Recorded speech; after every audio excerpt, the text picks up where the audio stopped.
그리고 다른 얘기로 넘어가기 전에 어제 나온 뉴스를 잠깐 짚고 넘어가야 될 것 같습니다. 예. 종잣돈 얘기하는 중이기 때문에 짚고 넘어가지 않을 수가 없는 게 뭐냐면 이제 최순실 유럽 금고지기 아니냐. 예. 라는 표현으로 언론에서 등장했던 이상화 전 그 KB 유럽 본부장. 예. 이 증인으로 출석했어요. 어제. 아, 예. 그렇습니까? 예. 증인으로 출석을 했고 어제 신문에서 뭐라고 그랬냐면 최순실은 독일 현지 외환은행은 미장원에 있는 동포들까지 다 관리를 하는 곳이라고 했단 말이죠. 네. 그래서 삼성전자가 코어 스포츠와 용역 계약을 체결한 것은 그걸 위해서 계좌를 개설한 것은 이례적이지 않다. 그러니까 삼성전자가 코어 스포츠 예. 생긴 지도 얼마 안 되는 코어 스포츠하고 삼성전자가 물론 코어 스포츠는 최순실 소유입니다. 그 승마 지원을 받기 위해서 만든 급조한 회사죠. 예. 계약을 체결하기 위해서 계좌를 개설했는데 이게 이례적이지 않다라고 주장을 한 거죠. 여기 대해서 이상화 씨는 뭐라고 그랬냐면 삼성이 최 씨와 연관이 있어서 독일 계좌를 개설한다고 생각했다. 그리고 최 씨와 최순실 씨입니다. 안종범 전 수석은 밀접한 관계로 자신의 승리에 두 사람이 영향력을 미쳤을 거라고 생각한다. 예. 지금 이상화 씨 스탠스가 조금 바뀐 것 같거든요. 그렇죠. 일로 넘어왔어요. 예. 일정 정도. 저희들이 이제 사실 이상화 씨를 한번 만나려고 3번 정도를 콜을 했었어요. 네. 그래서 저희들이 또 독일 현지 외환은행 지점을 2번을 방문을 했고요. 가서 내용을 저희들이 좀 확인을 하기 위해서 방문을 했고 만남을 요청을 했는데 그때마다 다 거절을 하고 숨어버립니다. 아예 반응을 안 하죠. 네. 그래서 이제 저희들도 계속 추적을 하고 있었는데 지금 이분의 경우에는 안종범 씨한테 박근혜 씨가 당시 안종범 수석한테 전화번호까지 직접 친필로 적어주면서 연락을 하라고 했다는 그 당사자 아닙니까? 그러니까 최순실 씨가 뭐간데 수석 전화번호를 적어줍니까? 그렇죠. 예. 그리고 이분의 저걸 보면 지금 현재 나타난 것은 강원 평창에 있는 땅 정유라와 최순실의 땅으로 돼 있는 그 땅을 담보로 해서 스탠바이 LC를 발행을 해가지고 독일에서 돈을 잘 쓸 수 있도록 도와줬죠. 그래서 20대 대학생한테 무역회사한테 주는 그때는 대학생도 됐는지 19살 고등학생인가 그 정도였는데 그 스탠바이 LC라는 게 담보 LC 아니겠습니까? 모르죠 저는. 설명해 주셔야죠. 그런데 그 국내에 있는 그 땅을 담보로 해가지고 독일에서 돈을 발행하다 보니까 우리가 정상적인 사람이 같으면 국세청에 신고를 하고 또 한국은행에도 그게 송지가 되고 돈이 나가야 되는 게 정상인데 해외에 부동산을 취득한다든지 자금을 보내기 위해서는 유출됐으니까요. 당연히 신고가 돼야 이게 잡혀야 되는데 증여가 되는 건지 아니면 그 물건을 사기 위해서 가는 건지에 대한 자료를 저희들이 갖게 조사를 할 수 있는 근거가 되는데 그걸 원천적으로 막아버린 것이죠. 그러니까 이게 LC를 자꾸 딱 등장하는 뉴스 기억을 되살려 보시면 신용장을 개설해 줬다. 아니 무슨 19살 20살한테 무역회사한테 주는 신용장을 왜 외환은행에 개설해 줬냐. 개설해 줬다는 거에 대해서 포커스를 두는데 그 목적이 있는 거죠. 왜 그렇게 개설해 줬느냐. 안 잡히려고 한 거죠. 돈의 흐름이.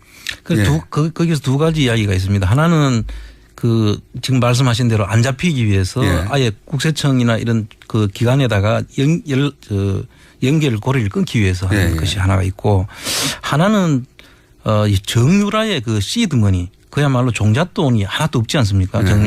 그런데 어쨌든 외환은행으로부터 담보 물건을 잡히고 돈을 5억 정도를 마련해서 독일에 내에 이제 부동산을 처음 산 거 아니겠습니까? 그래서 그런 거 보면 재벌들이 종잣돈을 처음에 얼마 줄 때까지는 증여세도 내고 이 케이스도 증여세를 냅니다. 5억에 대해서 증여세를 내고 그 돈을 가지고 그때부터 내가 이걸 바탕으로 해서 재산을 불렸다. 증식했어.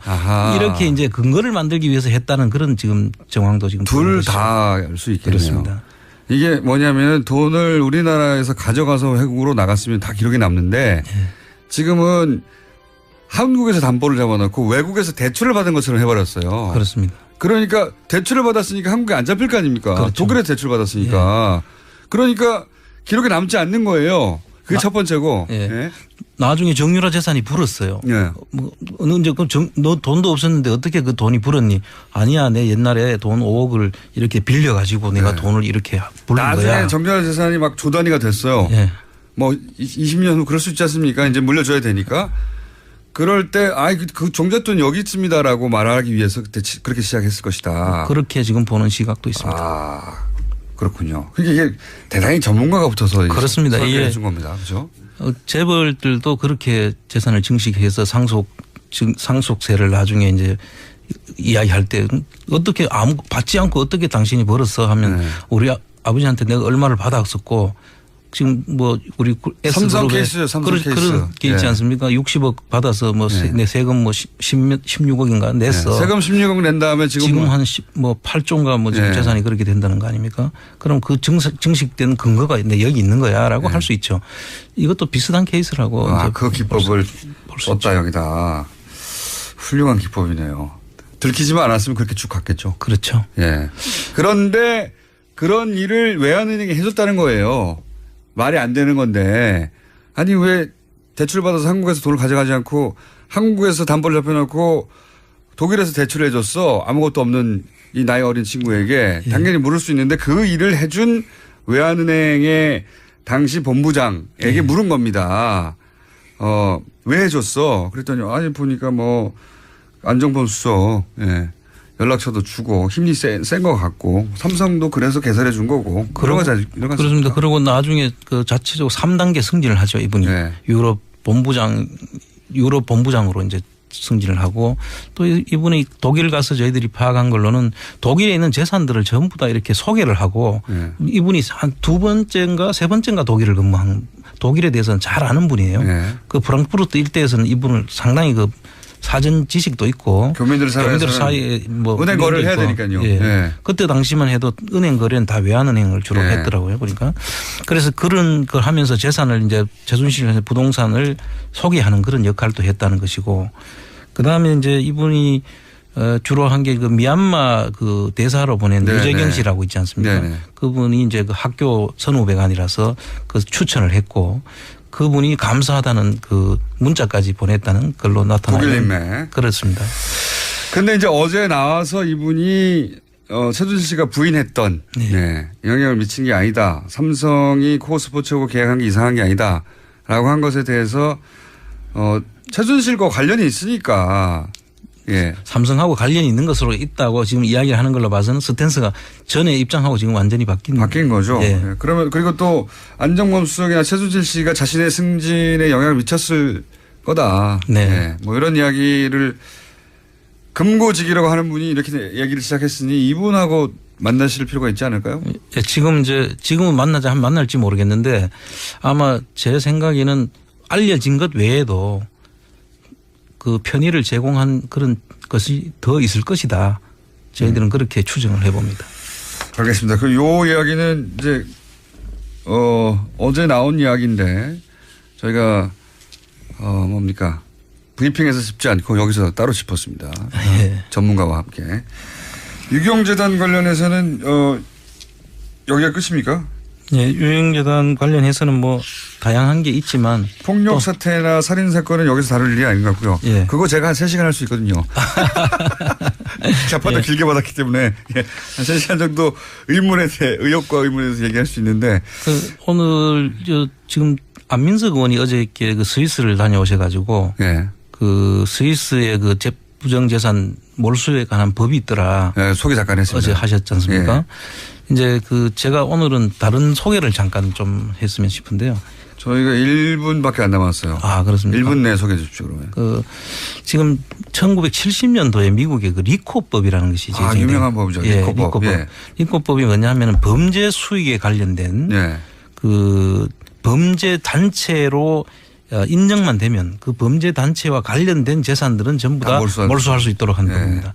그런데 이것도 지금 뭐 범죄 수익 관련된 가족 사기단이라는 표현까지 쓰는 이런 국정농단 세력이라는 세력이 있지 않습니까?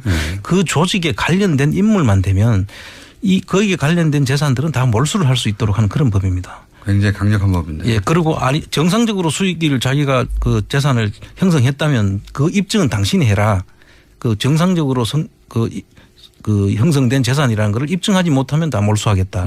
아주 강력한 법이고 이게 우리 특별법의 취지이기도 합니다. 지금. 그렇군요. 이게 아니면 한수할 수가 없죠. 자, 오늘은 여기까지 해야 될 것 같습니다. 황교안 선생님은 오늘은 뛰었습니다. 자, 인사해줘. 네. 감사합니다. 안홍구 전 대구 지방국세청장이었습니다. 감사합니다. 네, 감사합니다.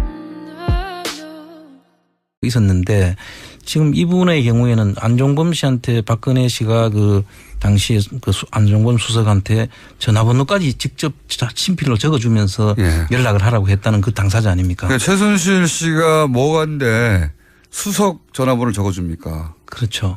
그리고 이분의 그 저걸 보면 지금 현재 나타난 것은 강원 그 평창에 있는 땅, 그 정유라와 최순실의 땅으로 돼 있는 그 땅을 담보로 해서 스탠바이 LC를 발행을 해가지고 독일에서 돈을 잘 쓸 수 있도록 그 도와줬죠. 그래서 20대 대학생한테 무역회사한테 주는 그때는 미장원에 있는 동포들까지 다 관리를 하는 곳이라고 했단 말이죠. 네. 그래서 삼성전자가 코어스포츠와 용역 계약을 체결한 것은 그걸 위해서 계좌를 개설한 것은 이례적이지 않다. 그러니까 삼성전자가 코어스포츠 생긴 지도 얼마 안 되는 코어스포츠하고 삼성전자가 물론 코어스포츠는 최순실 소유입니다. 승마 지원을 받기 위해서 만든 급조한 회사죠. 계약을 체결하기 위해서 계좌를 개설했는데 이게 이례적이지 않다라고 주장을 한 거죠. 여기 대해서 이상화 씨는 뭐라고 그랬냐면 삼성이 최 씨와 연관이 있어서 독일 계좌를 개설한다고 생각했다. 그리고 최 씨와 최순실 씨입니다. 안종범 전 수석은 밀접한 관계로 자신의 승리에 두 사람이 영향력을 미쳤을 거라고 생각한다. 예. 지금 이상화 씨 스탠스가 조금 바뀐 것 같거든요. 그렇죠. 일로 넘어왔어요. 일정 정도. 저희들이 이제 사실 이상화 씨를 한번 만나려고 3번 정도를 콜을 했었어요. 그래서 저희들이 또 독일 현지 외환은행 지점을 2번을 방문을 했고요. 가서 내용을 저희들이 좀 확인을 하기 위해서 방문을 했고 만남을 요청을 했는데 그때마다 다 거절을 하고 숨어버립니다. 아예 반응을 안 하죠. 그래서 이제 저희들도 계속 추적을 하고 대학생도 됐는지 19살 뭐 고등학생인가 그 정도였는데 그 스탠바이 LC라는 게 담보 LC 아니겠습니까? 모르죠, 저는. 설명해 주셔야죠. 그런데 그 국내에 있는 그 땅을 담보로 해가지고 독일에서 돈을 발행하다 보니까 우리가 정상적인 사람이 같으면 국세청에 신고를 하고 또 한국은행에도 그게 송지가 되고 돈이 나가야 되는 게 정상인데 해외에 부동산을 취득한다든지 자금을 보내기 위해서는 유출됐으니까요. 당연히 신고가 돼야 이게 잡혀야 되는데 증여가 되는 건지 아니면 뭐 그 물건을 사기 위해서 가는 건지에 대한 자료를 저희들이 갖게 조사를 할 수 있는 근거가 그리고 다른 얘기로 넘어가기 전에 어제 나온 뉴스를 잠깐 짚고 넘어가야 될 것 같습니다. 종잣돈 얘기하는 중이기 때문에 짚고 넘어가지 않을 수가 없는 게 뭐냐면 이제 최순실 유럽 금고지기 아니냐라는 표현으로 언론에서 등장했던 이상화 전 KB 유럽 법무장 이 증인으로 출석했어요. 어제. 그렇습니까?